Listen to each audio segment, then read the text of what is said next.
Tentu, berikut adalah adaptasi dari cerita tersebut ke dalam konteks Indonesia, dengan penggantian nama, latar, sosial, dan budaya, namun tetap mempertahankan inti cerita aslinya. Dasar menantu tidak tahu diri. Sudah kubilang, urus saja anak dan rumah, sebuah tamparan mendarat di pipiku. Tanpa sempat aku menjelaskan, ibu mertuaku menamparku di tengah lobi mal yang ramai. Saat itu akhir pekan, jadi banyak sekali orang. Para pengunjung yang menenteng tas belanja, keluarga yang menggandeng anak-anak mereka, semuanya berhenti dan menatap kami. Berani-beraninya kamu membangkang perintahku. Tangan ibu mertuaku kembali melayang. Ini adalah pekerjaan yang kumulai kembali setelah 5 tahun, setelah aku bertekad untuk mencari uang sendiri. Suamiku, dia berdiri agak jauh, menerima telepon, lalu hanya berkata, "Bu, jangan bikin malu," sebelum kembali terdiam. Saat itulah, dari antara kerumunan, seorang kakek yang mengenakan peci perlahan berjalan mendekat. Dia berhenti di depanku, melihat pipiku yang memar, lalu berkata dengan suara rendah, "Ini sudah keterlaluan, Bu." Seketika, ibu mertuaku membentak kakek itu. "Orang tua, diam saja. Jangan ikut campur urusan keluarga orang lain." Tapi kakek itu tidak mundur. Dia justru berdiri di depanku, seolah melindungiku. Mengapa kakek itu bisa ada di sana? Dia adalah kakek yang sama, yang terbaring di atas aspal yang dingin di malam hujan itu. Sekarang, akan kuceritakan kisahnya. Sebelum dimulai, jangan lupa untuk subscribe dan like, dan tinggalkan komentar dari mana Anda mendengarkan ini. Semoga keberuntungan juga menyertai Anda di sana. Seminggu yang lalu. Pagi itu, langit sudah gelap sejak pagi.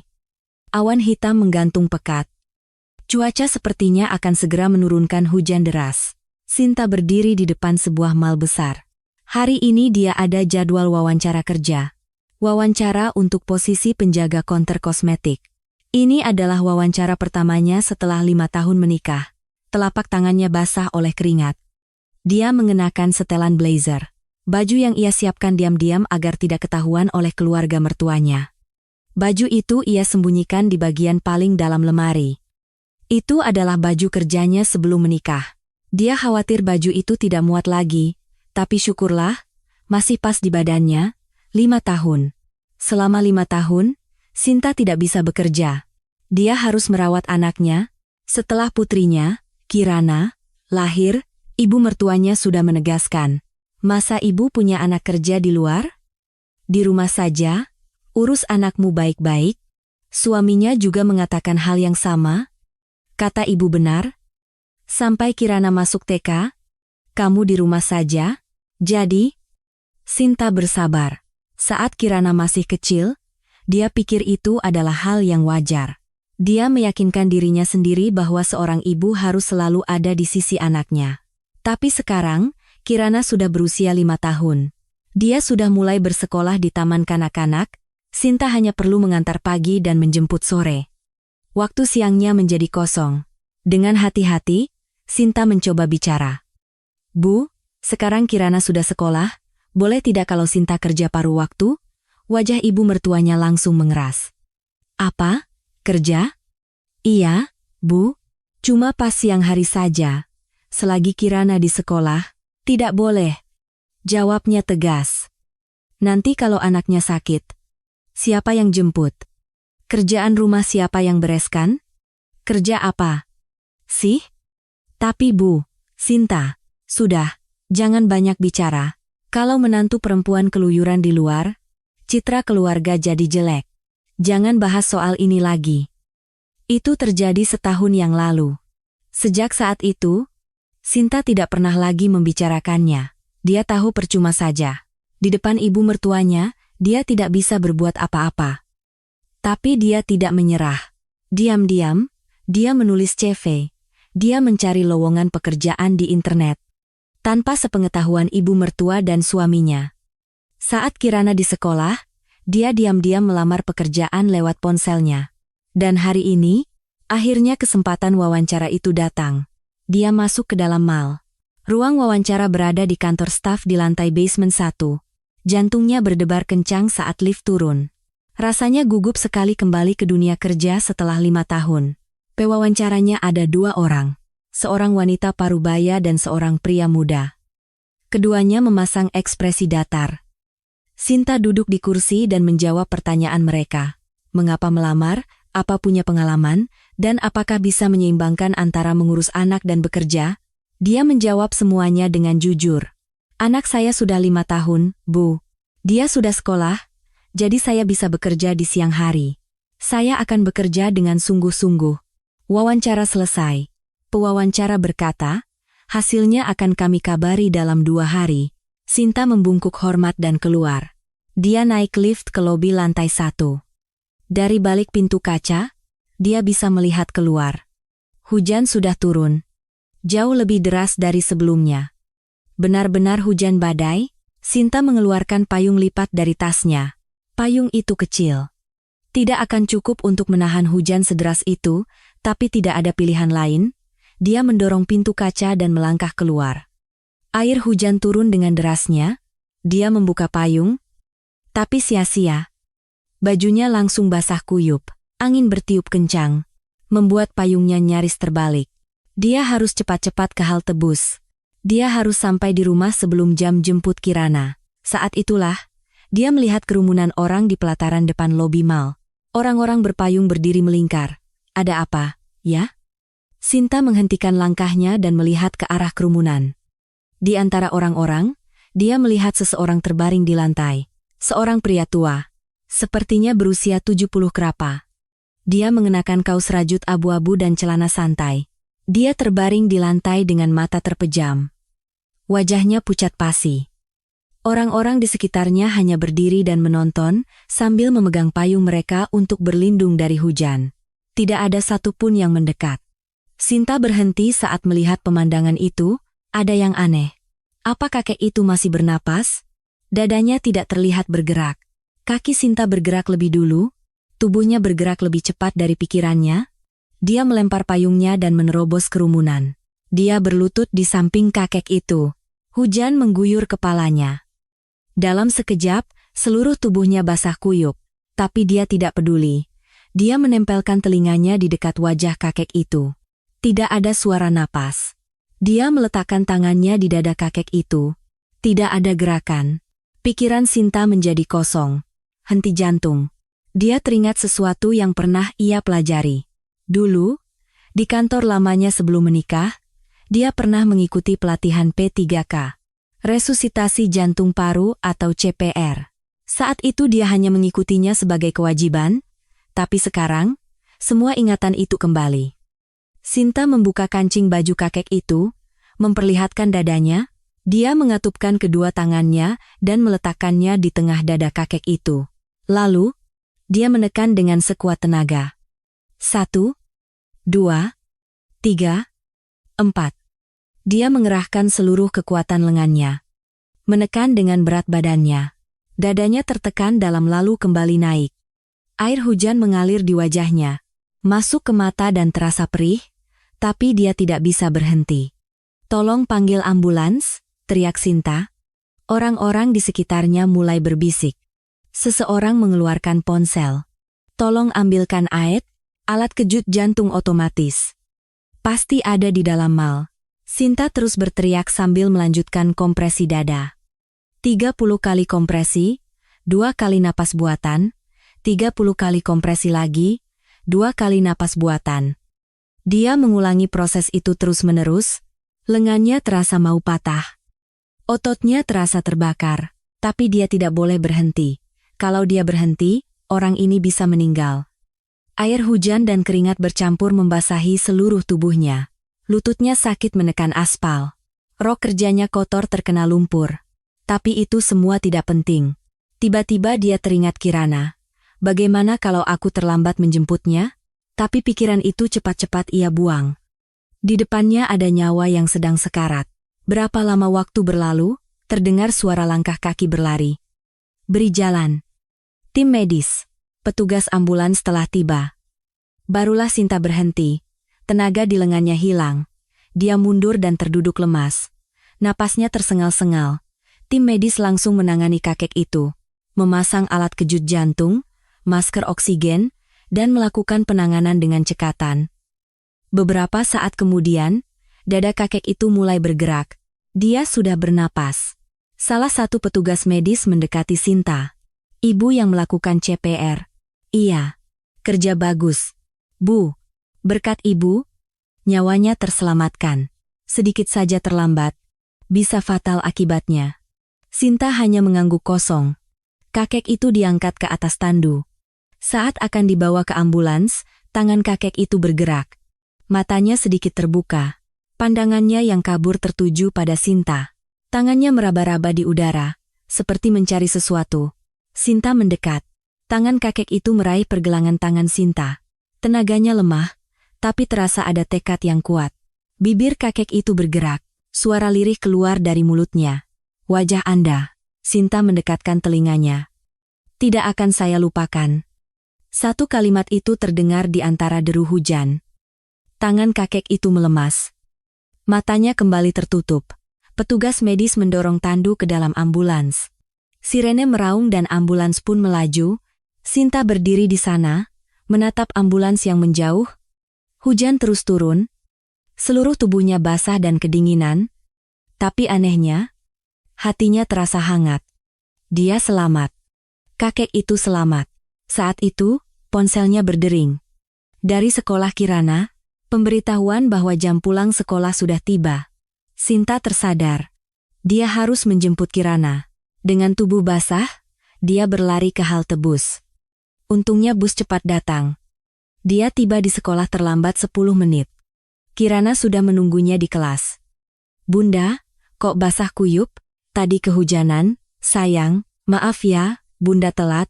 Dia menggandeng tangan Kirana dan pulang. Ibu mertuanya sudah menunggu di depan pintu. Dari mana saja kamu? Kenapa basah begini? Tadi di luar kehujanan, Bu.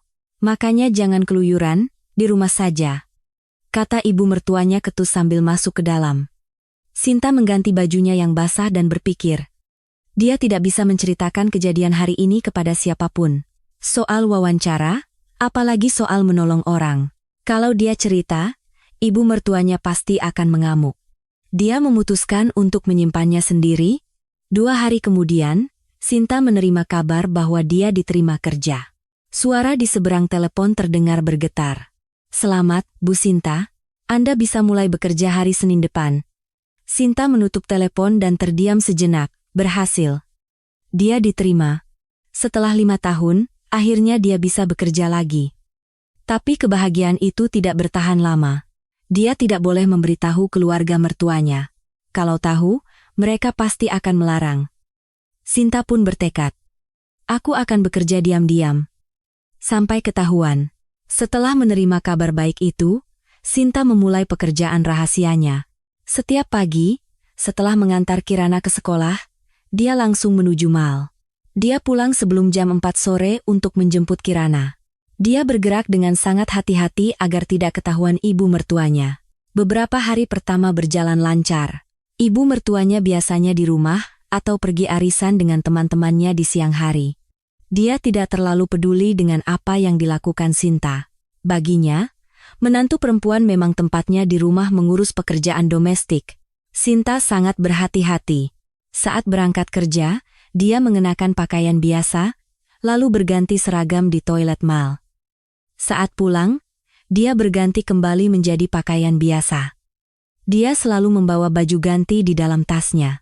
Pada hari keempat, Sinta pulang setelah menjemput Kirana. Saat membuka pintu depan, dia melihat ibu mertuanya duduk di ruang tamu. Suasananya berbeda dari biasanya. Beliau duduk tegak di tengah sofa, melipat tangan, dan menatapnya dengan mata menyipit. Ekspresinya kaku. Jantung Sinta berdebar kencang. Ibu, kenapa? Kamu seharian ini kemana saja? Suara ibu mertuanya terdengar dingin. Sinta berusaha berpura-pura tenang. Kemana, Bu? Habis antar Kirana, belanja ke pasar, biasa saja kok. Jangan bohong, potong ibu mertuanya. Tadi Bu Ratih telepon. Dia lihat kamu di mal. Wajah Sinta memucat. Bu Ratih adalah teman arisan ibu mertuanya. Mereka tinggal di kompleks yang sama. Dia pergi ke mal dan melihat Sinta. Katanya kamu kerja di counter kosmetik, pakai seragam lagi. Suara ibu mertuanya semakin tinggi. Sudah kubilang apa? Jangan kerja. Urus saja anak di rumah. Bu, tolong dengarkan Sinta dulu. Diam, bentak ibu mertuanya. Kirana bersembunyi di belakang ibunya. Ketakutan. Sinta memegang erat tangan Kirana. Kirana, ke kamar dulu ya, sayang. Bunda sebentar lagi menyusul. Kirana mengangguk dan berlari ke kamarnya. Ibu mertuanya berdiri dari sofa. Berani-beraninya kamu melawan perintahku. Dia berjalan mendekat, langkah demi langkah. Sinta mundur. Bu, Sinta juga ingin bekerja. Kirana kan sudah sekolah. Jadi ada waktu luang. Kalau ada waktu luang, ia bereskan rumah. Ibu mertuanya menunjuk wajah Sinta. Perempuan kalau sudah pegang uang sendiri jadi tidak nurut. Sinta tidak bisa menjawab.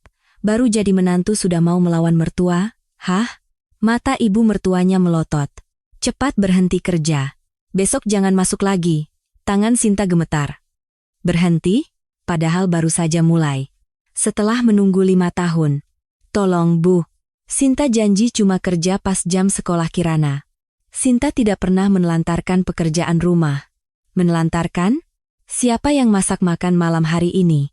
Setelah ini Sinta langsung masak, Bu. Pasti keburu. Sudah, tidak boleh. Perkataanku tidak bisa dibantah, kata ibu mertuanya tegas. Besok telepon mal itu, bilang kamu berhenti. Mendengar itu, Sinta terdiam. Ibu mertuanya serius. Dia adalah tipe orang yang benar-benar akan datang ke mal dan membuat keributan. Kalau itu terjadi, Sinta pasti akan dipecat. Baik, Bu, jawab Sinta sambil menunduk. Ibu mertuanya mendengus. Harusnya dari awal begini, jangan macam-macam. Lalu dia masuk ke kamarnya. Sinta berdiri terpaku di depan pintu. Kakinya lemas. Dia bersandar di dinding dan perlahan terduduk. Air matanya mengalir tanpa suara. Padahal baru saja dimulai setelah 5 tahun. Kenapa tidak boleh? Kenapa bahkan ini pun tidak diizinkan? Malam harinya, suaminya, Bima, pulang kerja. Terdengar suara pintu depan terbuka. Aku pulang. Sinta sedang menyiapkan makan malam di dapur. Matanya bengkak, tapi dia sudah membasuhnya dengan air dingin agar tidak terlalu kentara. Oh, sudah pulang. Bima masuk ke ruang tamu dan duduk di sofa. Dia menghela napas panjang. Aku sudah dengar dari ibu. Tangan Sinta berhenti bergerak. Soal kamu kerja di mal. Suara Bima tidak terdengar marah atau khawatir. Hanya nada kesal. Iya. Tadinya mau bilang. Kenapa tidak bilang? Kalau bilang kan pasti dilarang. Makanya harusnya dibicarakan. Kenapa diam-diam begini? Bima menggelengkan kepala. Ibu marah sekali. Aku juga kena omel. Katanya aku tidak bisa mendidik istri. Sinta tidak bisa berkata apa-apa. Mendidik? Memangnya dia apa? Barang? Sudah. Berhenti saja. Ikuti kata ibu. Mas, aku juga ingin bekerja. Selama Kirana di sekolah saja. Nanti kita bicarakan lagi. Sekarang yang penting tenangkan ibu dulu. Bima mengeluarkan ponselnya dan mulai menatap layar. Tanda bahwa percakapan sudah selesai. Sinta kembali ke dapur. Dia mengambil pisau dan memotong sayuran. Tangannya gemetar, air mata kembali menggenang, tapi dia menahannya. Suaminya selalu memihak ibunya. Selalu seperti itu. Setiap kali ada masalah, dia akan menghindar atau pada akhirnya mengikuti perkataan ibunya. Tidak pernah sekalipun dia membela Sinta. Malam itu, Sinta tidak bisa tidur. Dia menatap langit-langit kamar dan berpikir. Apa aku benar-benar harus berhenti? Aku sudah menunggu 5 tahun. Aku bersabar sampai Kirana besar. Akhirnya kesempatan datang. Apa aku harus menyerah begitu saja? Kalau aku menuruti kata ibu mertua, selamanya aku akan hidup seperti ini. Terkurung di rumah, hanya melakukan apa yang diperintahkan. Dia tidak mau. Dia tidak mau hidup seperti itu. Keesokan paginya, Sinta bangun seperti biasa. Membangunkan Kirana dan menyiapkan sarapan. Ibu mertuanya keluar ke ruang tamu. Sudah telepon malnya? Belum, Bu. Cepat telepon setelah makan. Aku mau lihat langsung. Ibu mertuanya duduk di meja makan. Sinta makan sambil berpikir. Kalau aku telepon, semuanya akan berakhir. Kesempatan yang baru kudapat akan hilang. Dia meletakkan sendoknya. Bu, apa? Hari ini Sinta mau berangkat kerja. Wajah ibu mertuanya mengeras. Apa? Sinta tidak akan berhenti. Sinta akan tetap bekerja. Suara Sinta bergetar. Tapi matanya tidak menghindar. Ibu mertuanya berdiri dari kursinya. Kamu sekarang berani melawan aku, ya? Bukan melawan, Bu. Sinta hanya ingin bilang kalau Sinta juga mau bekerja. Sudah ku bilang tidak boleh, ya tidak boleh. Teriak ibu mertuanya. Kalau hari ini kamu nekat pergi, aku sendiri yang akan datang ke sana dan menyeretmu pulang. Mengerti? Sinta tidak menjawab. Dia berdiri dari kursinya. Dia menggandeng tangan Kirana. Kirana, ayo ke sekolah. Bunda, nenek marah. Tidak apa-apa. Ayo. Dia berjalan menuju pintu depan. Ibu mertuanya berteriak dari belakang. Sinta, berhenti di situ. Sinta tidak berhenti. Dia memakai sepatunya dan membuka pintu. Hari ini, katanya sambil menoleh. Apapun yang terjadi, aku akan tetap pergi. Pintu tertutup, Sinta menggandeng tangan Kirana menuju lift. Jantungnya berdebar kencang. Kakinya gemetar. Dia sendiri tidak percaya dengan apa yang baru saja ia lakukan. Tapi dia tidak kembali. Karena dia sudah bilang akan pergi hari ini. Apapun yang terjadi. Setelah mengantar Kirana ke sekolah, dia menuju ke mall. Pagi itu, Sinta tiba di mall. Tangannya gemetar. Kata-kata yang ia ucapkan pada ibu mertuanya terus terngiang di kepalanya. Apapun yang terjadi, aku akan tetap pergi. Jantungnya serasa mau meledak saat mengucapkan kalimat itu. Di ruang istirahat karyawan, dia berganti seragam. Dia menatap cermin, merapikan penampilannya, wajahnya pucat. Terlihat jelas dia tidak tidur semalaman. Tidak apa-apa, bertahan saja untuk hari ini, katanya pada diri sendiri. Apa ibu mertuanya benar-benar akan datang? Semoga saja tidak. Sekalipun marah, masa iya dia akan datang sampai ke mall? Sinta berharap begitu. Dia keluar ke area toko. Pagi hari, pengunjung belum terlalu ramai. Sinta merapikan pajangan, mengecek stok, dan bertanya ini itu pada seniornya. Sekitar jam 11, seorang pelanggan sedang memilih lipstik. Sinta mendekat dan menjelaskan. Warna ini sangat cocok untuk kulit sawo matang, Bu. Warnanya juga tahan lama. Oh ya? Coba saya lihat. Pelanggan itu mencoba lipstik di punggung tangannya. Sepertinya dia suka. Karena dia mengangguk. Saya ambil yang ini. Baik, Bu. Saya siapkan, ya? Sinta berjalan ke kasir. Saat itulah, dari arah pintu masuk toko terdengar keributan. Awalnya dia tidak tahu suara apa. Hanya suara bisik-bisik dan langkah kaki. Lalu terdengar suara tajam yang menusuk. Di mana dia? Di sini, punggung Sinta menegang. Dia kenal suara itu. Suara yang sudah ia dengar seumur hidupnya. Ibu mertuanya. Dia menoleh. Di pintu masuk toko, berdiri dua orang. Ibu mertua dan suaminya. Ibu mertuanya dengan rambut disasak dan riasan tebal. Dia menenteng tas bermerek. Wajahnya merah padam. Jelas sekali dia sangat marah. Suaminya, Bima, berdiri di samping ibunya. Wajahnya muram. Terlihat tidak nyaman, tapi dia tidak mencoba menghentikan ibunya, sepertinya dia hanya ikut saja. Itu dia. Ibu mertuanya melihat Sinta. Dia berjalan cepat mendekat. Bima mengikutinya, tapi menjaga jarak. Seolah-olah dia tidak mau terlibat. Pelanggan lain mulai melirik. Karyawan lain juga terlihat bingung.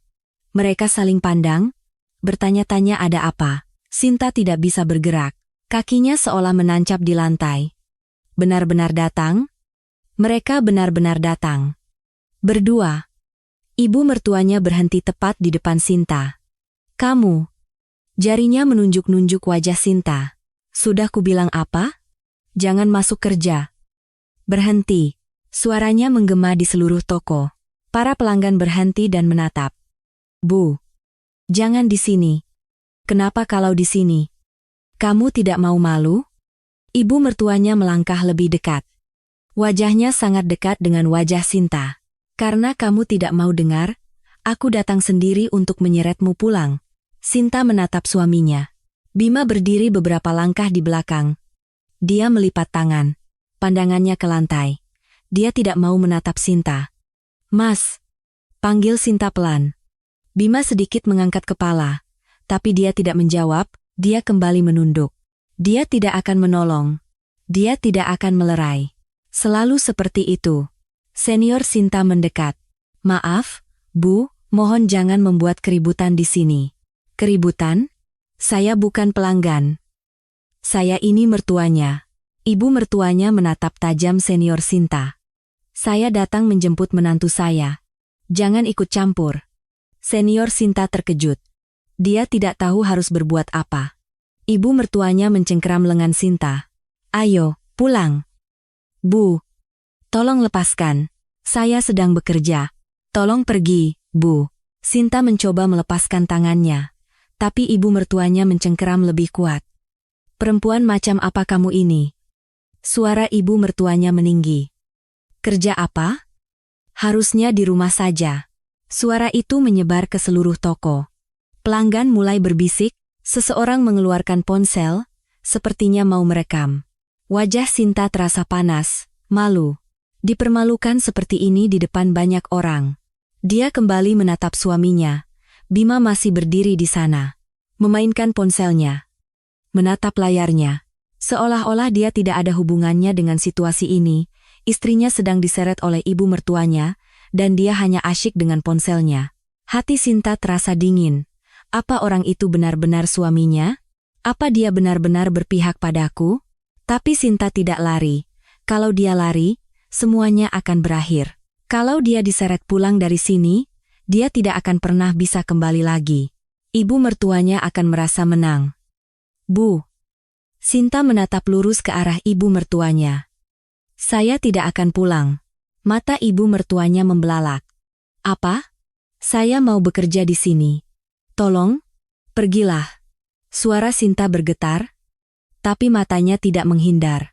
Wajah ibu mertuanya mengeras. Dasar menantu kurang ajar. Tangannya terangkat. Sinta melihatnya. Telapak tangan ibu mertuanya melayang di udara. PLK. Dia ditampar. Kepalanya terpental ke samping. Telinganya berdengung, pipinya terasa panas, bintang-bintang berkelip di depan matanya. Suasana toko seketika hening. Para pelanggan seolah menahan napas. Karyawan lain juga terdiam dengan mulut ternganga. Tidak ada yang bicara. Sinta menoleh ke arah suaminya. Bima mengangkat kepalanya. Dia melihat istrinya ditampar. Tapi dia tidak bergerak. Dia hanya berdiri di sana dan menonton. Tidak melerai, tidak mengucapkan sepatah kata pun seperti, "Sudah, Bu." Mata mereka bertemu. Bima membuang muka. Dia kembali menatap lantai. Saat itu, Sinta sadar. Orang ini tidak akan melindungiku. Selamanya akan begitu. Ibu mertuanya kembali mengangkat tangan. Harus diberi pelajaran, biar sadar. Tangan kedua melayang. Pelaka. Tamparan kedua. Di pipi yang sama. Rasanya lebih sakit. Air mata menggenang. Tapi Sinta tetap berdiri di tempatnya. Tidak lari, tidak mundur. Ibu mertuanya mencengkeram lengan Sinta. Cepat keluar. Bu, hentikan. Tolong. Hentikan apa? Ibu mertuanya menarik lebih kuat. Sinta terhuyung. Bima, tunggu apa lagi? Seret perempuan ini, teriak ibu mertuanya pada anaknya. Bima tersentak. Dia melangkah maju. Tapi dia ragu-ragu. Bu, sudahlah. Tenang dulu. Tenang apa? Cepat seret dia. Orang-orang melihat. Bu, biar saja. Apa salahnya aku membawa pulang menantuku sendiri? Bima akhirnya tidak melakukan apa-apa. Dia mundur selangkah, kembali memainkan ponselnya. Saat itulah, permisi. Terdengar suara rendah. Ibu mertuanya berhenti. Dia menoleh. Dari antara kerumunan, seorang kakek berjalan keluar. Usianya sekitar awal 70, mengenakan kaos rajut abu-abu dan celana santai. Pakaiannya biasa saja, tapi cara berjalannya berbeda. Pelan, tapi mantap. Kakek itu berhenti di depan ibu mertua dan Sinta. Sinta menatap wajahnya. Rasanya tidak asing. Dia yakin pernah melihatnya. Tapi di mana? Ingatannya kabur. Kepalanya pening. Dia tidak bisa berpikir jernih. Kakek itu menatap Sinta. Mata mereka bertemu. Tatapan kakek itu dalam. Penuh emosi. Seperti iba. Sekaligus marah. Lalu kakek itu perlahan mengangguk. Seolah-olah dia mengenali Sinta. Sinta tidak mengerti. Siapa orang ini? Kenapa dia menatapku seperti itu? Tatapan kakek itu beralih ke Bima. Bima yang sedang berdiri sambil memainkan ponselnya. Pria yang tidak melakukan apa-apa saat istrinya ditampar. Tatapan kakek itu menjadi dingin. Ibu mertuanya menatap tajam kakek itu. Apa? Lihat-lihat apa? Kakek itu tidak menjawab. Dia hanya menatap ibu mertuanya. Ekspresinya tidak berubah. Tatapan itu membuat ibu mertua tidak nyaman, lalu dia membuang muka. Ayo, pergi. Dia kembali mencengkeram lengan Sinta. Sambil diseret, Sinta menoleh ke arah kakek itu. Kakek itu masih berdiri di sana, menatap Sinta. Tidak bergerak. Tatapannya aneh. Tidak seperti tatapan orang asing. Seperti tatapan orang yang tahu sesuatu. Kakek itu mengeluarkan ponsel, menekan nomor dan menempelkannya di telinga, lalu dia membuka mulut. Saya. Segera turun ke sini, suaranya rendah, tapi berwibawa. Lantai 1, ada urusan mendesak. Dia menutup telepon. Apa-apaan kakek tua ini? Tidak usah peduli, ayo jalan. Kakek itu tidak menjawab. Dia berjalan pelan dan berhenti di depan ibu mertua. Lalu dia menatap Sinta. Anda tidak apa-apa? Sinta menatap kakek itu dengan bingung. Pipinya masih berdenyut. Air mata sudah mengering di pipinya. Iya, saya tidak apa-apa. Bohong. Dia tidak baik-baik saja. Tapi hanya itu yang bisa ia katakan. Kakek itu mengangguk. Lalu dia menatap ibu mertuanya. Ini penganiayaan. Ini adalah tindak kriminal. Suaranya tenang. Tapi tegas. Mata ibu mertuanya membelalak. Apa? Apa katamu? Anda memukul orang di tempat umum. Itu adalah kejahatan. Kejahatan? Aku hanya mendidik menantuku sendiri. Apa itu kejahatan? Ibu mertuanya tertawa sinis. Jangan konyol. Jangan ikut campur urusan keluarga orang, kakek. Ekspresi kakek itu tidak berubah. Wajahnya tidak menunjukkan emosi. Ini bukan urusan keluarga. Ini tempat umum. Dan siapapun itu, baik menantu atau bukan, memukul orang adalah penganiayaan. Tatapan kakek itu beralih ke Bima. Bima tersentak. Tangannya yang memegang ponsel berhenti. Anda suaminya, kan? Tanya kakek itu. Bima tidak bisa menjawab. Dia membuang muka. Anda hanya diam saja saat istri Anda dipukul. Suara kakek itu tanpa emosi, seperti hanya menyatakan fakta. Tapi ketenangan itu justru terasa lebih tajam. Wajah Bima memerah. Dia hendak mengatakan sesuatu, tapi kemudian terdiam. Ibu mertuanya maju. Jarinya menunjuk-nunjuk wajah kakek itu. Kamu ini siapa?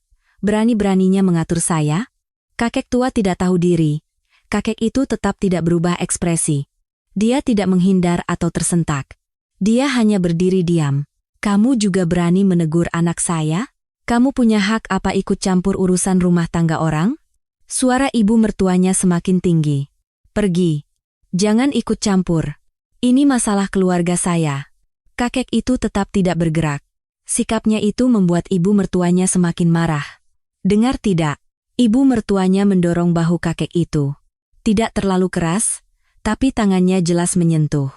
Kakek itu sedikit mundur, tapi ekspresinya tidak berubah. Anda baru saja mendorong saya, katanya dengan suara tenang. Itu juga penganiayaan.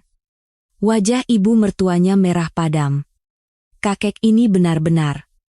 Tangannya kembali terangkat. Sepertinya dia akan memukul kakek itu. Saat itu, kakek itu menoleh. Di salah satu sudut koridor, berdiri seorang karyawan mal. Karyawan yang sejak tadi hanya menonton dari jauh. Wajahnya terlihat bingung. Kakek itu berkata pada karyawan itu, "Mas, Karyawan itu tersentak.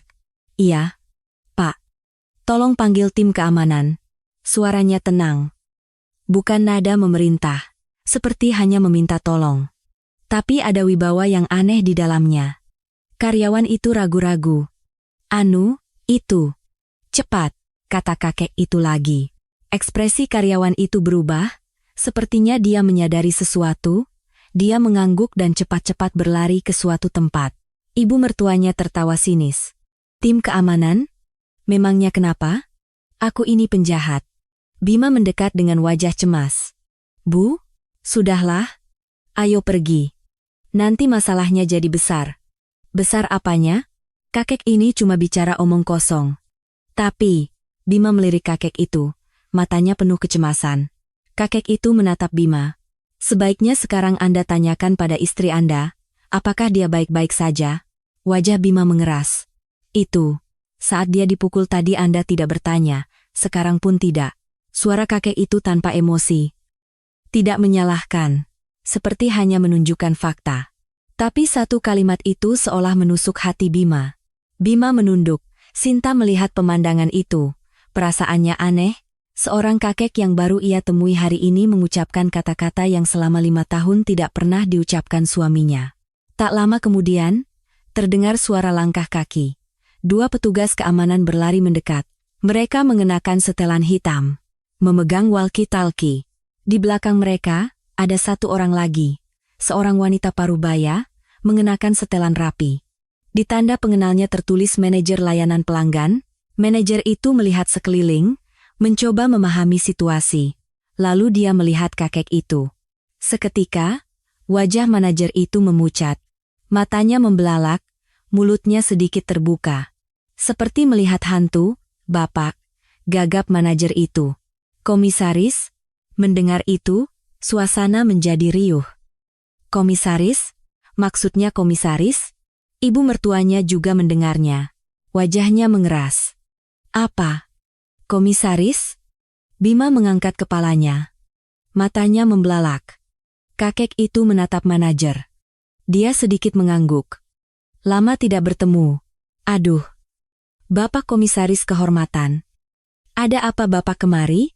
Manajer itu tergopoh-gopoh. Dia membungkuk sangat dalam.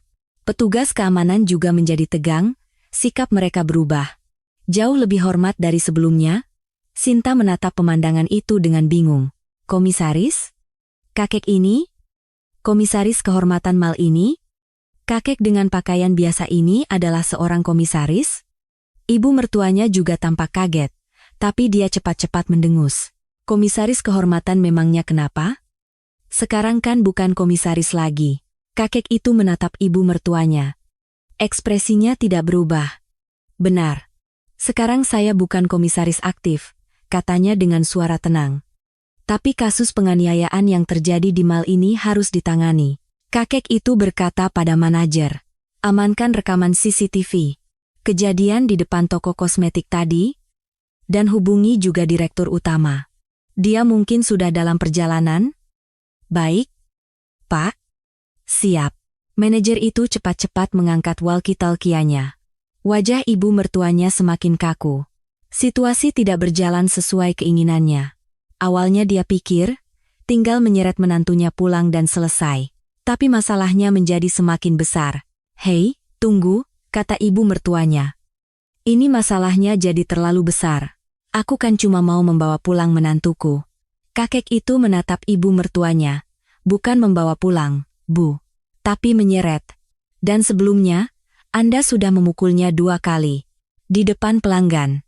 Di depan karyawan. Semua orang melihat. Tatapan kakek itu kembali beralih ke Bima. Dan suaminya juga melihat semuanya. Meskipun dia tidak melakukan apa-apa. Bima menunduk dalam-dalam. Wajahnya memerah. Ibu mertuanya menggigit bibir. Kamu ini siapa sih? Berani-beraninya mengatur saya? Sekalipun kamu komisaris kehormatan, kamu tidak punya hak ikut campur urusan keluarga orang. Kakek itu menatap Sinta. Mata mereka bertemu. Tatapan kakek itu dalam. Sepertinya ada yang ingin ia katakan, tapi tidak ia ucapkan. Dia hanya menatap, lalu dia kembali menatap ibu mertuanya. Saya punya hak, kata kakek itu. Karena saya berutang pada beliau. Mata ibu mertuanya membelalak. Utang? Utang apa? Bima juga mengangkat kepala. Wajahnya bingung. Kakek itu tidak menjawab. Dia hanya kembali menatap Sinta. Sinta tidak mengerti. Utang? Dia tidak pernah merasa berutang pada kakek ini. Ini pertama kalinya mereka bertemu. Atau bukan? Rasanya tidak asing. Dia yakin pernah melihatnya. Tapi di mana? Pikirannya kacau, pipinya sakit, hatinya sakit. Dia tidak bisa berpikir jernih. Saat itu, dari arah lift terdengar suara langkah kaki. Langkah kaki yang cepat. Seseorang berjalan tergesa-gesa. Sinta menoleh. Seorang pria parubaya berjalan mendekat. Usianya sekitar awal 50-an, mengenakan setelan mahal, wajahnya kaku, penuh kekhawatiran. Pria itu berhenti di depan kakek. Ayah, ayah, mata Sinta membelalak. Bima dan ibu mertuanya juga tampak kaget. Kakek itu menatap pria itu. Kamu sudah datang.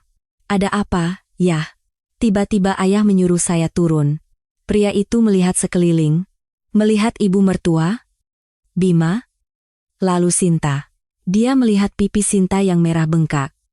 Juga bekas air mata. Tatapan pria itu berubah. Menjadi dingin. Pria parubaya itu berdiri di depan si kakek. Usianya sekitar awal 50-an, mengenakan setelan jas yang mahal. Bahunya lebar, posturnya tegap. Sekilas saja sudah terlihat kalau dia adalah orang penting. Ada apa, ayah? Tanya pria itu. Suaranya berat. Si kakek menunjuk ke arah Sinta. Wanita itu dipukul. Di sini, di mal kita. Pandangan pria itu beralih ke Sinta. Pipi Sinta merah bengkak. Bekas air mata masih terlihat. Seragamnya kusut, rambutnya berantakan. Tatapan pria itu menjadi gelap. Siapa yang melakukannya? Kakek itu menunjuk ibu mertua Sinta, wanita itu. Memukulnya 2 kali. Di depan pelanggan dan karyawan. Pandangan pria itu beralih ke ibu mertua. Tatapannya dingin. Lalu dia menatap Bima. Bima yang berdiri menunduk di belakang. Kalau dia, katanya suaminya. Hanya diam saja saat istrinya dipukul. Sudut bibir pria itu berkedut. Sepertinya dia ingin mengatakan sesuatu, tapi ditahannya. Manajer tadi mendekat. Pak Direktur. Kami sedang menangani situasinya. CCTV sedang diperiksa.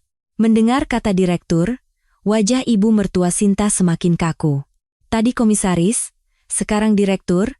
Anaknya adalah direktur utama mal ini. Pria itu mengangguk. Amankan semua rekaman CCTV. Minta juga keterangan dari semua saksi mata. Baik, Pak. Manajer itu segera bergerak. Memberi perintah pada petugas keamanan. Pria itu mendekati ibu mertua Sinta. Saya Hartono, direktur utama mal ini. Suaranya tenang, tapi berwibawa. Ibu mertua Sinta tersentak. Tapi dia cepat-cepat mengubah ekspresinya. Lalu kenapa? Kalau kamu direktur memangnya kenapa? Telah terjadi tindak penganiayaan di properti kami. Korbannya adalah karyawan kami. Karyawan? Dia? Ibu mertua menunjuk Sinta. Dia itu menantu saya. Sebelum jadi karyawan, dia itu menantu saya. Baik menantu atau bukan. Selama bekerja di sini, dia adalah karyawan kami, kata Hartono, melangkah maju. Dan kami akan melindungi karyawan kami. Satu kalimat itu menggema di lorong. Air mata menggenang di mata Sinta. Kami akan melindungi karyawan kami. Selama 5 tahun, tidak ada yang pernah mengatakan itu padanya. Tidak suaminya, tidak pula keluarganya yang sudah tiada. Tidak ada yang pernah bilang akan melindunginya. Tapi hari ini, orang yang baru ia temui berkata akan melindunginya. Wajah ibu mertua Sinta mengeras. Melindungi? Melindungi apa? Memangnya dia benar? Ini bukan masalah benar atau salah, kata Hartono. Tidak ada seorang pun yang boleh mengalami kekerasan, terutama di dalam mal kami. Ibu mertua Sinta kehabisan kata-kata. Dia tidak tahu harus berkata apa lagi. Bima mendekat dengan hati-hati. Anu, Pak Direktur, ibu saya hanya sedang emosi. Biasanya beliau tidak seperti ini, Anda suaminya, kan? Hartono menatap Bima. Iya. Anda melihat istri Anda dipukul, kan? Bima tidak menjawab. Dia menunduk. Dan Anda tidak melakukan apa-apa. Suara Hartono datar. Tapi ketenangan itu justru terasa lebih tajam. Saya juga kaget, Pak. Oh, Anda kaget? Hartono mengangguk. Jadi selama istri Anda dipukul 2 kali, Anda hanya berdiri kaget di sana. Wajah Bima memerah. Dia hendak membela diri, tapi kemudian terdiam. Kakek itu, Pak Wiryo, hanya memperhatikan dari samping. Wajahnya tanpa ekspresi, tapi tatapannya dalam. Hartono bertanya pada manajer. CCTV sudah diperiksa? Sudah, Pak. Rekaman di depan konter kosmetik sudah kami amankan. Adegan pemukulan terekam dengan jelas. Saksi mata? 3 karyawan toko dan sekitar 5 pelanggan sudah kami mintai keterangan, Pak. Hartono mengangguk. Lalu dia menatap ibu mertua Sinta. Anda punya 2 pilihan. Suaranya tenang. Pertama, kami akan lapor polisi. Kami akan serahkan rekaman CCTV dan keterangan saksi, dan secara resmi menuntut Anda atas pasal penganiayaan. Wajah ibu mertua Sinta memucat. Kedua, kami akan serahkan keputusan pada korban. Kami akan melakukan apapun yang beliau inginkan. Hartono menatap Sinta. Bagaimana keputusan Anda? Sinta berdiri termangu. Pikirannya kacau. Lapor polisi? Menuntut ibu mertuanya? Kalau itu terjadi, rumah tangganya akan hancur berantakan. Dia bisa saja bercerai dengan suaminya. Tapi di saat yang sama, dia berpikir, kalau aku memaafkannya, aku akan terus diperlakukan seperti ini. Hari ini, atau bahkan lebih parah lagi, ibu mertuanya tidak akan pernah berubah. Sinta membuka mulut. Suaranya bergetar. Untuk hari ini, saya maafkan. Wajah ibu mertuanya sedikit lega, tapi Sinta melanjutkan. Tapi kalau kejadian ini terulang lagi, saya tidak akan diam saja. Wajah ibu mertuanya kembali mengeras. Sinta menatap lurus ke arahnya. Untuk pertama kalinya, dia tidak membuang muka. Saya tidak akan melupakan kejadian hari ini, ibu mertua Sinta menggigit bibir. Dia hendak mengatakan sesuatu, tapi ditelannya kembali. Hartono mengangguk. Baik, kami menghargai keputusan Anda. Lalu dia menatap ibu mertua dan Bima. Tapi rekaman CCTV akan kami simpan. Untuk berjaga-jaga. Mata ibu mertua Sinta membelalak. Apa? Disimpan? Iya. Siapa tahu nanti korban berubah pikiran. Kami akan menyimpan buktinya. Ibu mertua Sinta hendak protes. Tapi melihat tatapan Hartono, dia terdiam. Tatapan itu dingin. Memberitahunya bahwa percuma saja bicara lebih lanjut. Bima memegang lengan ibunya. Bu, ayo pergi. Tidak ada gunanya di sini terus. Tapi, ayo, Bu. Bima menarik ibunya. Ibu mertua Sinta menatap tajam Sinta. Penuh amarah, tapi dia tidak bisa berkata apa-apa. Dia berbalik, diseret oleh anaknya. Bima melirik Sinta. Mata mereka bertemu. Tatapan Bima rumit. Seperti merasa bersalah, sekaligus menyalahkan. Tapi dia tidak membuka mulut. Dia hanya berbalik. Ibu mertua dan Bima menjauh. Menuju lift. Sinta menatap punggung mereka. 5 tahun ia hidup bersama pria itu.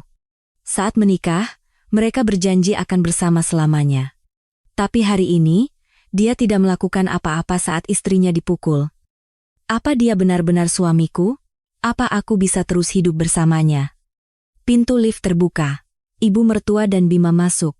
Pintu tertutup. Mereka menghilang, barulah Sinta bisa bernapas lega. Seluruh tenaganya hilang. Kakinya gemetar. Anda tidak apa-apa? Tanya Hartono. Iya, Pak. Tidak apa-apa. Tidak baik-baik saja. Tapi hanya itu yang bisa ia katakan. Kakek itu mendekat. Pasti berat, ya. Suara kakek itu lembut. Berbeda dengan suaranya yang tenang tadi, Sinta menatap kakek itu. Anu, Pak. Tadi Bapak bilang punya utang. Kakek itu tersenyum tipis. Nanti kita bicarakan. Sekarang, Anda harus istirahat. Hartono berkata pada manajer. Berikan dia izin pulang hari ini, dan siapkan ruang istirahat untuknya. Baik, Pak. Manajer itu mendekati Sinta.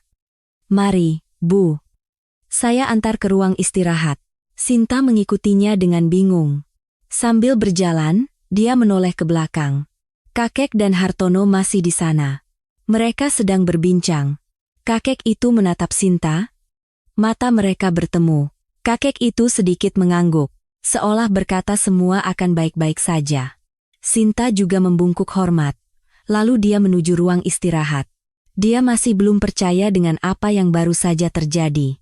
Dipukul ibu mertua, diabaikan suami, dan dilindungi oleh orang asing. Dan kakek itu bilang punya utang padanya. Utang apa? Dia tidak tahu. Dia beristirahat di ruang istirahat selama sekitar 1 jam. Manajer membawakannya teh hangat. Sinta duduk di sofa, meminum tehnya dengan pikiran kosong. Tangannya masih gemetar.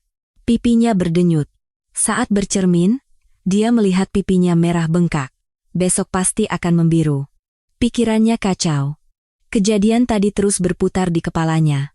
Tamparan ibu mertua, suara yang menggema di toko, tatapan orang-orang, dan suaminya yang hanya memainkan ponsel. Air mata kembali menggenang. Dia mencoba menahannya, tapi sia-sia. Air mata itu mengalir di pipinya. Saat itu, pintu terbuka, manajer masuk. "Anu, Bu Sinta, Pak Direktur ingin bertemu sebentar." "Direktur?" "Iya. Beliau minta Anda ke ruangannya." Sinta kaget. "Ruangan direktur? Kenapa? Apa aku melakukan kesalahan?" "Bukan Bu. Bukan begitu." Manajer itu menggeleng. "Sepertinya ini hal yang baik. Jangan khawatir." Sinta berdiri. Dia mengikuti manajer ke lift. Tombol lantai paling atas ditekan. Selama lift naik, Sinta melihat pantulan dirinya di cermin. Berantakan, matanya bengkak, pipinya merah, rambutnya acak-acakan. Seragamnya juga kusut. Apa tidak apa-apa bertemu direktur dengan penampilan seperti ini? Tapi tidak ada pilihan lain. Dia hanya bisa merapikan seadanya. Lift berhenti, pintu terbuka, lorong yang luas terbentang. Karpet mewah terhampar. Dindingnya dihiasi lukisan. Manajer berjalan di depan, di ujung lorong ada pintu besar. "Di sini, Bu." Manajer mengetuk pintu. "Masuk," terdengar suara dari dalam. Pintu terbuka, ruangan yang sangat luas. Jendela kaca besar memperlihatkan pemandangan kota Jakarta. Di tengah ada meja besar, dan di salah satu sudut ada sofa. Di sofa itu, duduk 2 orang. Direktur dan kakek itu melihat Sinta dan memberi isyarat. "Sini, duduk." Sinta masuk dengan hati-hati. Dia duduk di seberang mereka. Manajer menutup pintu dan pergi. Hanya ada 3 orang di ruangan itu. Hening sejenak. Hartono membuka pembicaraan. "Hari ini pasti sangat berat bagi Anda. Pertama-tama, saya minta maaf atas kejadian ini di mal kami." "Tidak, Pak. Ini bukan salah Bapak. Tetap saja, ini terjadi di tempat kami," kata Hartono tulus. "Kedepannya, kami akan pastikan hal ini tidak terjadi lagi. Kami akan menambah petugas keamanan di setiap lantai." Sinta menunduk. "Terima kasih." Kakek itu meletakkan cangkir tehnya. "Bu Sinta." Sinta mengangkat kepala. "Tadi saya bilang punya utang, kan? Anda pasti penasaran." Sinta mengangguk. Dia sangat penasaran. Utang apa yang ia miliki pada orang yang baru ditemuinya? Kakek itu menatap Sinta. Tatapannya dalam. "Seminggu yang lalu, kakek itu mulai bercerita. Hari itu hujan sangat deras. Saya sedang lewat di pelataran depan mal ini." Jantung Sinta berdebar kencang. "Seminggu yang lalu, hari hujan, pelataran mal. Tiba-tiba dada saya sakit, saya tidak bisa bernapas. Lalu saya jatuh." Suara kakek itu tenang. Pandangan saya gelap, tidak ada suara apa-apa. Saya pikir, saya akan mati. Tangan Sinta mulai gemetar. Jangan-jangan. Saat itu, seseorang berlari mendekat, kakek itu menatap lurus ke arah Sinta. Dia kehujanan, payungnya bahkan ia lempar. Dia berlutut dan menekan dada saya, terus-menerus. Mata Sinta membelalak. Dia ingat, hari hujan itu, setelah wawancara, dia melihat seorang kakek jatuh. Orang-orang hanya menonton. Hanya Sinta yang berlari. Dia melakukan CPR, basah kuyup kehujanan, dan sebelum dibawa ambulans, kakek itu memegang pergelangan tangannya. wajah Anda tidak akan saya lupakan. Dia bilang begitu. Orang itu, kata kakek itu, adalah Anda. Sinta kehilangan kata-kata. Kakek ini adalah orang yang waktu itu. Kakek yang pingsan di tengah hujan. Kalau bukan karena Anda, saya sudah mati, suara kakek itu bergetar.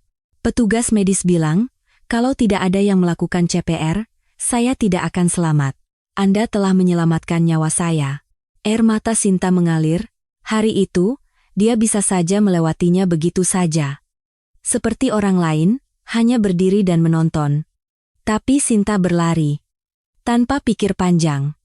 Karena itu saya mencari Anda, kata kakek itu. Saya bilang tidak akan melupakan wajah Anda, kan? Saya mencari kemana-mana. Siapa orang yang telah menyelamatkan saya? Hartono menambahkan. Ayah saya terus mengatakan itu setelah keluar dari rumah sakit. Dia harus menemukan orang itu. Kami memeriksa CCTV, bertanya ke sana-sini. Lalu hari ini, saya kebetulan melihat Anda, kata kakek itu. Saya sedang lewat di lantai 1, ada keributan, dan saya lihat Anda di sana, sedang dipukul.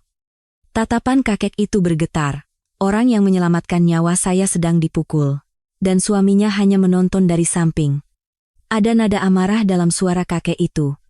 Tapi cepat-cepat ia tenangkan. Saya tidak bisa diam saja. Seperti yang Anda lakukan pada saya juga harus melakukan sesuatu. Sinta tidak bisa berkata apa-apa. Dia hanya menangis. Hari itu, dia hanya melakukan hal yang wajar. Ada orang jatuh, ya harus ditolong. Tidak ada niat muluk. Tapi dia tidak menyangka, perbuatannya akan kembali seperti ini. Terima kasih, kata kakek itu. Suaranya tulus. Sungguh, terima kasih. Berkat Anda, saya masih hidup. Sinta menggeleng. Saya hanya melakukan hal yang seharusnya, Pak. Kalau ada orang jatuh, kita harus menolong. Tidak semua orang begitu, kata kakek itu. Hari itu banyak sekali orang, tapi tidak ada yang datang. Hanya Anda. Itu bukan hal yang biasa. Hartono mengangguk. Ayah saya benar. Di zaman sekarang, tidak mudah menemukan orang yang mau berbuat seperti itu. Sinta menyeka air matanya. Dia tidak punya sapu tangan, jadi dia menyekanya dengan punggung tangan. Hartono menyodorkan sapu tangan. Pakai ini. Terima kasih. Sinta mengambil sapu tangan itu dan menyeka air matanya. Kakek itu memperbaiki posisi duduknya. Bu Sinta. Iya, Pak. Seperti yang saya lihat hari ini, situasi Anda sepertinya tidak baik. Sinta tidak menjawab. Itu memang benar. Ibu mertua seperti itu, suami seperti itu. Pasti berat. Ya? Air mata kembali menggenang. Dia mencoba menahannya, tapi tidak bisa. Saya ingin membantu Anda, kata kakek itu. Seperti Anda telah membantu saya juga ingin membantu Anda. Sinta mengangkat kepala. Bagaimana caranya? Pertama, semua bukti kejadian hari ini sudah kami amankan, kata Hartono. Rekaman CCTV, keterangan saksi. Kapanpun Anda butuh, Anda bisa menggunakannya. Dan, lanjut kakek itu, kalau kedepannya Anda butuh sesuatu, katakan saja. Bantuan hukum atau bantuan lainnya. Saya akan lakukan apapun yang saya bisa. Sinta menatap kedua orang itu dengan bingung. Mereka baru bertemu hari ini. Tapi mereka mau membantunya sejauh ini. Sesuatu yang bahkan suaminya selama 5 tahun tidak pernah lakukan. Kenapa? Suara Sinta bergetar. Kenapa Bapak mau melakukan ini semua? Kakek itu tersenyum. Kan sudah saya bilang. Saya punya utang. Kakek itu memegang lembut tangan Sinta. Tangannya hangat. Utang nyawa. Apa itu utang yang kecil? Sinta menggigit bibir. Air matanya tidak berhenti mengalir. Seumur hidupnya, dia tidak pernah merasa dihargai seperti ini, terutama setelah menikah. Di keluarga mertuanya, dia selalu diremehkan. Karena tidak punya orang tua, tidak punya latar belakang keluarga yang kuat, dia tidak dianggap. Tapi hari ini, untuk pertama kalinya, dia merasa dihargai, perbuatannya dianggap berharga. Diucapkan terima kasih. Terima kasih, kata Sinta dengan susah payah. Suaranya serak. Sungguh, terima kasih. Kakek itu mengangguk. Seharusnya saya yang berterima kasih. Karena berkat Anda, saya masih hidup. Cahaya matahari sore masuk melalui jendela. Sinta menatap cahaya itu. Pagi tadi, dia pikir ini akan menjadi hari terburuk dalam hidupnya. Dipukul ibu mertua, ditinggalkan suami, tapi sekarang berbeda. Ada yang bilang akan melindunginya, akan membantunya. Mungkin ini adalah sebuah awal. Awal yang baru. Setelah keluar dari ruangan direktur, Hartono berkata pada Sinta, "Bisa mampir ke ruang keamanan sebentar? Kami sudah merangkum data kejadian hari ini." Data? Iya. Rekaman CCTV dan keterangan saksi, sebaiknya Anda lihat sendiri. Sinta mengangguk. Mereka turun ke lantai basement 1 dengan lift. Melewati lorong panjang, mereka tiba di ruang keamanan. Pintu terbuka, memperlihatkan ruangan yang luas. Di salah satu dinding, terpasang banyak monitor, layar-layar. CCTV menampilkan gambar secara real-time. 2 petugas keamanan berdiri dan memberi hormat. "Selamat sore, Pak Direktur. Datanya sudah siap?" "Sudah, Pak. Silakan ke sini." Petugas keamanan mengarahkan mereka ke salah satu monitor. Ada kursi di depannya, Sinta duduk. Hartono berdiri di sampingnya. Petugas keamanan menggerakkan mouse, sebuah video muncul di layar. Di depan konter kosmetik. Sinta menahan napas, dia melihat dirinya sendiri di layar, sedang bekerja di depan pajangan. Pemandangan yang damai. Lalu, 2 orang muncul di layar, ibu mertua dan Bima. Ibu mertuanya berjalan cepat. Wajahnya bengis. Bima mengikuti di belakang sambil memainkan ponselnya. Sinta mengepalkan tangannya. Di layar, ibu mertuanya mendekati Sinta. Sepertinya sedang berteriak. Mulutnya bergerak-gerak. Lalu, tangannya terangkat. "PLAK." Kepala Sinta di layar terpental ke samping. Sinta memejamkan mata. Kejadian tadi kembali terbayang. Rasa sakit di pipi, keterkejutan saat itu. "Mau dilanjutkan?" tanya Hartono pelan. "Iya, tidak apa-apa." Sinta membuka mata, video terus berjalan. Ibu mertuanya kembali mengangkat tangan. Tamparan kedua. Plak. Di pipi yang sama. Sinta di layar terhuyung. Dan di sampingnya, Bima berdiri, menatap ponselnya. Bahkan saat istrinya dipukul, dia hanya menatap layar. Hati Sinta terasa dingin. Dia tahu, Bima tidak melakukan apa-apa saat itu. Tapi melihatnya langsung di video, rasanya berbeda. Terekam dengan begitu jelas. Sosok suami yang hanya asyik dengan ponsel saat istrinya dipukul. "Berhenti di sini," kata Hartono.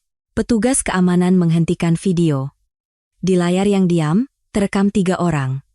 Ibu mertua yang mengangkat tangan, Sinta yang dipukul, dan Bima yang menatap ponsel.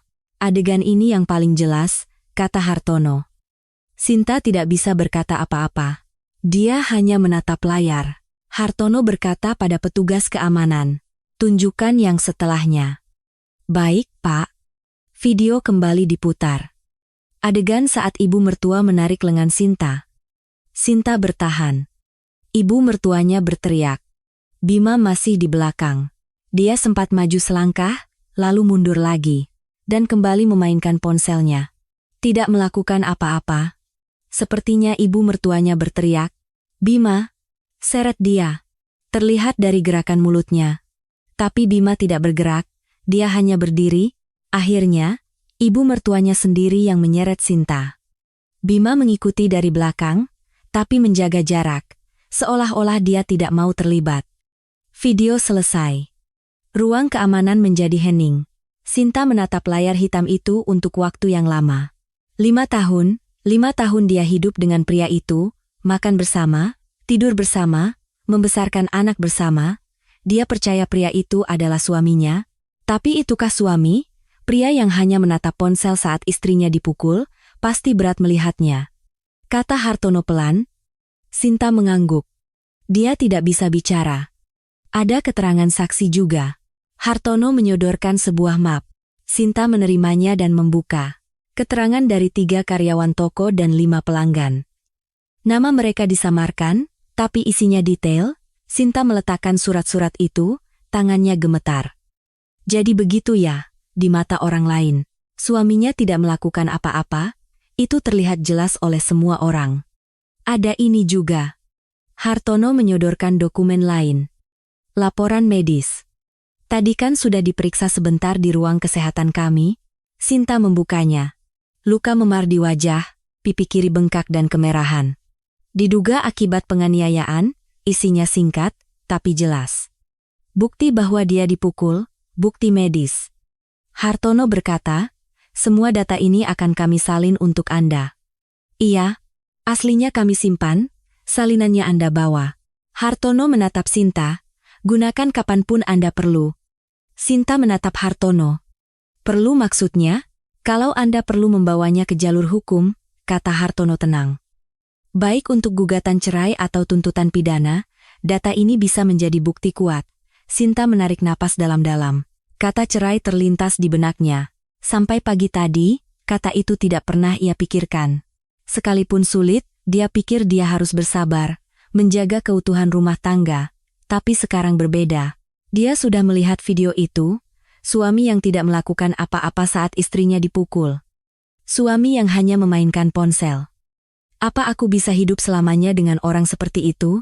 Apa aku bisa membiarkan Kirana melihat ayahnya yang seperti itu? Terima kasih, kata Sinta. Suaranya bergetar. Saya akan simpan baik-baik data ini. Hartono mengangguk. Saya juga sudah bicara dengan tim hukum kami. Kalau nanti Anda butuh bantuan hukum, hubungi saja. Kami akan hubungkan Anda dengan pengacara. Sinta memeluk map itu. Kertas yang tidak berat, tapi isinya sangat berat. Bukti. Bukti dari semua yang ia alami selama 5 tahun. Bukti pemukulan hari ini. Bukti pengabaian suaminya. Sekarang, Sinta punya senjata. Senjata yang bisa ia gunakan kapan saja. Dia keluar dari ruang keamanan. Sambil berjalan, Sinta berpikir. Pagi tadi, saat meninggalkan rumah, dia tidak menyangka harinya akan menjadi seperti ini. Tidak menyangka akan dipukul ibu mertua, diabaikan suami, dan mendapat bantuan seperti ini. Dia melihat map di tangannya, rekaman CCTV, keterangan saksi, laporan medis, semuanya ada. Sekarang, keputusan ada di tangan Sinta. Bagaimana ia akan menggunakan data ini? Bagaimana ia akan hidup ke depannya? Sinta menatap keluar jendela. Matahari mulai terbenam. Sore hari akan segera berakhir. Dia harus pulang, menjemput Kirana, dan bertemu suaminya. Dia harus bicara tentang kejadian hari ini. Sinta menarik napas dalam-dalam. Dia tidak tahu apakah dia siap, tapi sekarang dia tidak sendiri. Ada orang-orang yang mau membantunya. Ada bukti. Sepertinya dia bisa bertahan. Tidak, bukan bertahan, tapi melawan. Sinta memasukkan map itu ke dalam tas. Lalu dia meninggalkan mal. Sinta menjemput Kirana dari sekolah dan pulang. Dia membuka pintu depan, lampu ruang tamu menyala. Ada yang sudah pulang. Bima. Dia sedang duduk di sofa. Menunduk, mendengar Sinta masuk, dia mengangkat kepala. Mata mereka bertemu. Kirana masuk ke kamar. Pintu tertutup. Hanya ada mereka berdua di ruang tamu. Hening. Bima membuka mulut lebih dulu. Hari ini, maaf. Sinta tidak menjawab. Dia hanya menatap Bima. Ibu terlalu emosi, aku juga jadi bingung harus bagaimana. Bingung? Suara Sinta rendah.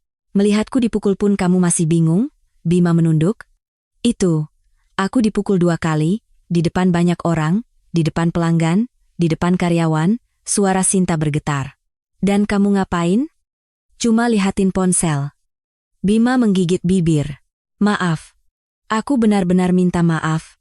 Aku juga panik. Panik? Itu alasanmu? Sinta melangkah maju. Aku dipukul dan kamu panik? Istrimu dipukul ibumu dan kamu hanya berdiri di sana? Bima tidak menjawab. Dia semakin menunduk. Saat itu, pintu depan terbuka dengan kasar. Ibu mertuanya. Ibu mertua Sinta menatapnya tajam. Gara-gara kamu? Hari ini aku dipermalukan. Tahu tidak? Sinta tidak menjawab. Dikerubungi sama komisaris lah. Apalah, malu-maluin. Ibu mertuanya mendekat. Ini semua gara-gara kamu kerja? Apa? Sudah kubilang jangan kerja. Di rumah saja. Karena kamu tidak nurut, makanya jadi begini? Jari ibu mertuanya menunjuk Sinta. Ini salahmu. Ngerti? Sinta menatap ibu mertuanya dengan bingung. Salahku? Aku yang dipukul? Tapi ini salahku? Bu. Sinta membuka mulut. Yang memukul saya itu ibu. Apa? Di depan banyak orang, ibu memukul saya 2 kali. Apa itu salah saya? Wajah ibu mertuanya mengeras. Dasar menantu, berani menjawab. Bukan menjawab, Bu. Saya hanya mengatakan fakta. Suara Sinta menjadi tegas. Berbeda dari sebelumnya. Karena kamu tidak nurut, makanya aku ajari. Apa salahnya? Mengajari. Memukul itu mengajari. Mertua mendidik menantu itu wajar. Dulu, kamu bisa dipukul lebih parah lagi. Bersyukur saja. Sinta membuka tasnya. Mengeluarkan map tadi. Ini apa? Ibu mertuanya menyipitkan mata. Sinta membuka map itu. Mengeluarkan selembar kertas. Kejadian hari ini, kata Sinta sambil menyodorkan kertas itu. Semuanya terekam di CCTV. Wajah ibu mertuanya mengeras. Apa? Adegan ibu memukul saya. Dua-duanya terekam. Dengan jelas. Sinta mengeluarkan kertas lain. Keterangan saksi juga ada. Karyawan toko, pelanggan, 8 orang melihatnya. Mulut ibu mertuanya ternganga. Bima juga menatap dokumen itu dengan kaget dan Sinta menatap Bima. Kamu yang hanya berdiri di samping dan tidak melakukan apa-apa juga terekam. Wajah Bima memucat, apa? Saat aku dipukul kamu hanya melihat ponsel, saat ibu menyeretku kamu hanya mengikuti dari belakang, semuanya ada di video. Suara Sinta bergetar. Tapi dia tidak berhenti. Laporan medis juga ada. Aku sudah diperiksa di ruang kesehatan mal. Luka memar di wajah. Akibat penganiayaan, ibu mertuanya mundur selangkah. Tapi ini bukan urusan keluarga lagi, kata Sinta. Ini kejahatan. Satu kalimat itu menggema di ruang tamu. Ibu mertuanya kehabisan kata-kata. Dia membuka dan menutup mulutnya. Sepertinya tidak ada kata yang bisa keluar. Bima juga tidak berkata apa-apa. Dia hanya berdiri terpaku. Sinta menutup map itu. Dengan data ini, aku bisa lapor polisi, menuntut atas pasal penganiayaan. Wajah ibu mertuanya pucat pasi, dan aku juga bisa menggunakannya untuk gugatan cerai. Bima mengangkat kepalanya. Apa? Cerai? Iya, cerai. Sinta menatap Bima. Hari ini aku sadar. Kamu bukan pihakku. Apa maksudmu? Saat aku dipukul, kamu tidak melakukan apa-apa. Hanya melihat ponsel. Air mata menggenang di mata Sinta. 5 tahun aku bersabar, diremehkan, dimaki, dipukul ibu, aku sabar, karena aku percaya kamu akan melindungiku. Air mata mengalir di pipinya, tapi hari ini aku lihat, kamu tidak melindungiku. Dan selamanya tidak akan. Bima membuka mulut. Hari ini aku salah. Lain kali. Sinta menggeleng. Tidak ada lain kali. Ibu mertuanya maju. Berani-beraninya kamu bicara soal cerai. Berani? Sinta menatap lurus ke arah ibu mertuanya. Aku tidak bisa hidup seperti ini lagi. Dipukul, diremehkan, tidak dianggap manusia. Memangnya aku salah apa? Aku tidak salah apa-apa. Suara Sinta tegas. Apa salah kalau aku mau bekerja? Apa salah kalau aku mau punya hidupku sendiri? Ibu mertuanya terdiam. Hari ini aku baru sadar, kata Sinta. Di rumah ini, aku bukan manusia. Aku hanya mesin. Bersih-bersih, masak, nurut. Hanya itu. Air matanya tidak berhenti. Tapi hari ini, untuk pertama kalinya aku diperlakukan seperti manusia. Di mal. Oleh orang-orang yang baru kutemui. Sinta menatap Bima. Selama 5 tahun aku tidak pernah mendapatkannya darimu, tapi hari ini aku mendapatkannya dari orang asing. Wajah Bima mengeras. Dia hendak mengatakan sesuatu, tapi terdiam. Sinta memasukkan map itu ke dalam tas. Aku akan bertemu pengacara. Aku akan urus perceraian. Hei, teriak ibu mertuanya. Mau kemana kamu? Kamu kan tidak punya siapa-siapa lagi. Sinta tidak menjawab. Dia berjalan ke kamar Kirana, membuka pintu. Kirana sedang duduk di tempat tidur. Sepertinya dia mendengar teriakan dari luar, wajahnya cemas. Bunda. Kirana. Sinta berlutut di depan Kirana. Ayo kita pergi dari sini. Sinta menggandeng tangan Kirana. Dia mengambil tasnya dan berjalan ke pintu depan. Ibu mertuanya menghalangi. Mau kemana? Minggir, Bu. Tidak boleh. Kamu mau kemana? Sinta menatap lurus ibu mertuanya. Minggir. Atau saya telepon polisi sekarang juga. Wajah ibu mertuanya mengeras. Sinta mengeluarkan ponsel dari tasnya. Mau saya lapor? Video dan keterangan saksi semuanya ada. Ibu mertuanya tersentak. Dia mundur selangkah. Sinta membuka pintu depan. Dari belakang, terdengar suara Bima. Sinta. Sinta tidak menoleh. Dia menggandeng tangan Kirana dan melangkah keluar. Pintu tertutup. Sambil berjalan di lorong, Sinta menyeka air matanya. Tangannya gemetar. Kakinya juga. Tapi dia tidak kembali. Dia tidak bisa kembali lagi. Dia menekan tombol lift, pintu terbuka. Dia menggendong Kirana dan masuk ke lift. Bunda, kita mau kemana? Kita pergi sebentar. Sayang? Ayah? Sinta tidak bisa menjawab. Dia hanya memeluk Kirana erat-erat. Lift turun. Tiba di lantai 1. Dia keluar. Sudah malam. Lampu jalan menerangi jalanan. Sinta mengeluarkan ponselnya. Mencari kontak. Ada kartu nama yang diberikan Hartono. Di belakangnya ada nomor telepon. Dia menelepon. Terdengar nada sambung. Halo, suara direktur. Pak? Saya Sinta. Iya, Bu Sinta. Ada apa? Sinta menarik napas. Pengacara yang Bapak sebutkan tadi. Bisa tolong kenalkan?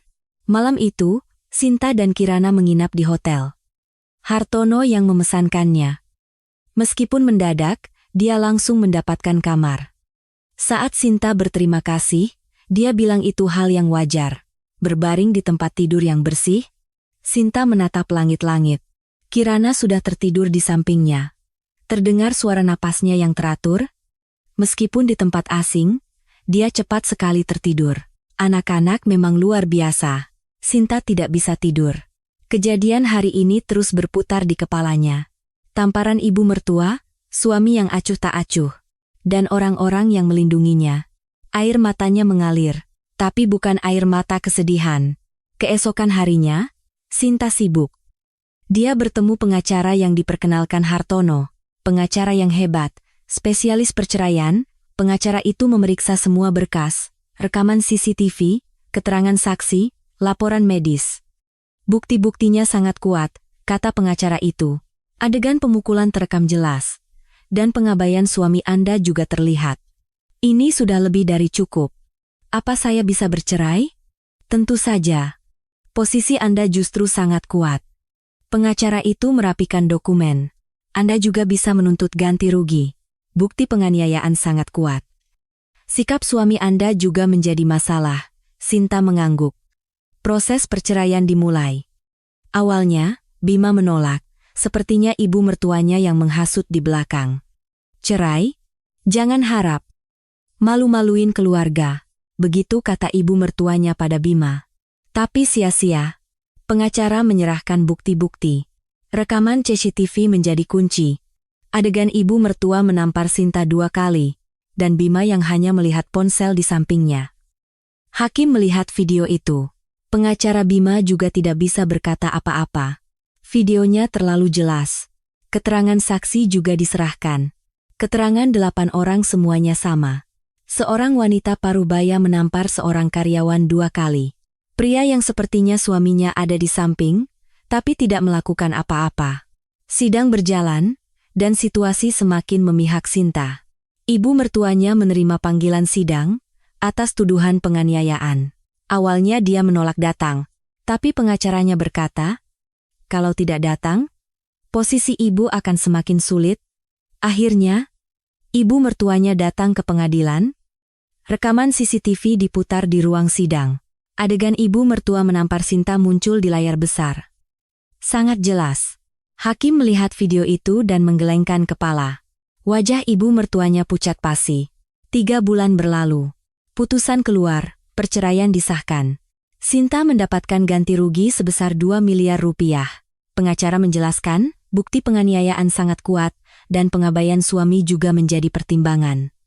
Kekayaan keluarga mertua Anda juga diperhitungkan. Keluarga mertua Sinta memang cukup berada. Hal itu ikut mempengaruhi jumlah ganti rugi. Bima tidak berkata apa-apa. Di pengadilan, matanya bertemu dengan Sinta. Sepertinya dia ingin mengatakan sesuatu, tapi tidak bisa. Sinta juga tidak berkata apa-apa. Tidak ada yang perlu dibicarakan lagi. 5 tahun. 5 tahun mereka hidup bersama. Tapi selama 5 tahun itu, Bima tidak pernah sekalipun memihak Sinta. Saat dipukul, dimaki, diremehkan. Tidak ada lagi yang perlu dibicarakan dengan orang seperti itu. Hak asuh Kirana jatuh ke tangan Sinta. Bima tidak mempermasalahkannya. Meskipun ibu mertuanya menentang, Bima menyerah. Aku tidak pantas membesarkannya, begitu kata Bima, menurut pengacaranya. Mendengar itu, Sinta terdiam sejenak. Meskipun terlambat, sepertinya Bima menyadari sesuatu. Menyadari kesalahannya, tapi sudah terlambat. Sebulan setelah perceraian disahkan, Sinta kembali bekerja di mall. Setelah kejadian itu, dia sempat mengambil cuti. Dia sibuk dengan proses perceraian, tapi sekarang semuanya sudah selesai. Dia kembali ke tokonya. Rekan-rekan kerjanya menyambutnya dengan hangat. Sinta, selamat ya, kamu hebat. Sinta, sekarang kerja dengan tenang, ya, kata-kata yang hangat. Sinta kembali bekerja. Lebih giat dari sebelumnya. Banyak yang harus ia pelajari. Pengetahuan produk kosmetik, cara melayani pelanggan, manajemen toko, satu persatu ia pelajari. Kerja kerasnya terlihat, dan beberapa bulan kemudian, manajer memanggilnya. Sinta, bulan depan, mau coba jadi asisten manajer? Saya. Bu? Iya, aku lihat kerja kerasmu. Kamu punya kemampuan. Sinta terkejut. Belum setahun bekerja, sudah ditawari jadi asisten manajer. Apa saya bisa, Bu? Bisa. Aku percaya padamu, kata manajer, sambil tersenyum. Sinta mengangguk, saya akan coba, Bu. Begitulah karir Sinta dimulai, dia menjadi asisten manajer, dan setahun kemudian menjadi manajer. Penjualan toko meningkat. Sejak dipegang Sinta, kepuasan pelanggan meningkat. Kantor pusat juga memperhatikannya. Suatu hari, direktur memanggil Sinta. Bu Sinta, saya dengar kinerja Anda sangat baik.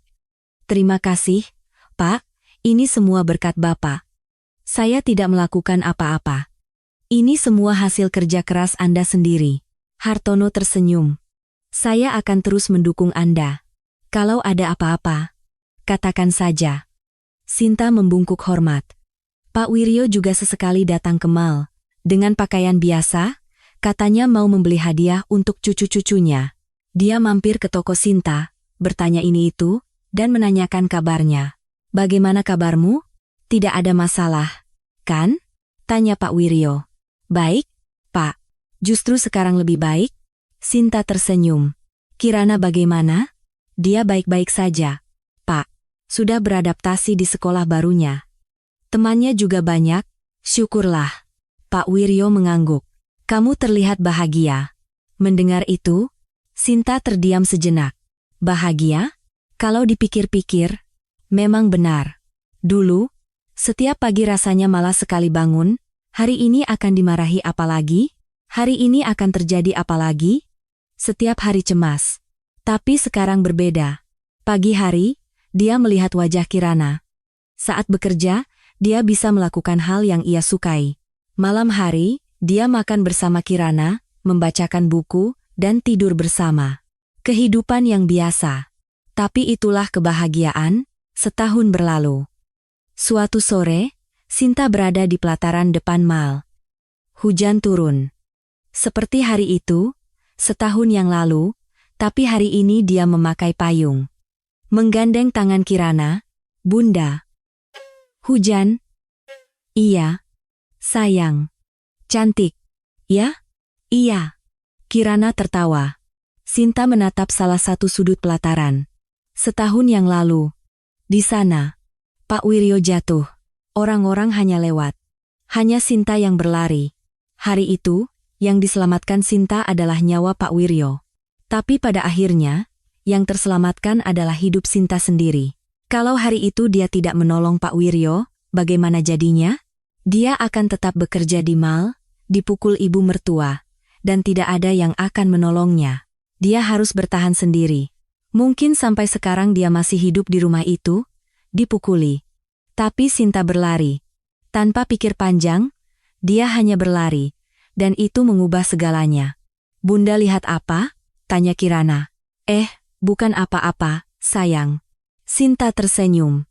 Kita cari makan yang enak, yuk. Asyik. Kirana berlari kecil. Dia hampir keluar dari payung, dan Sinta cepat-cepat menariknya.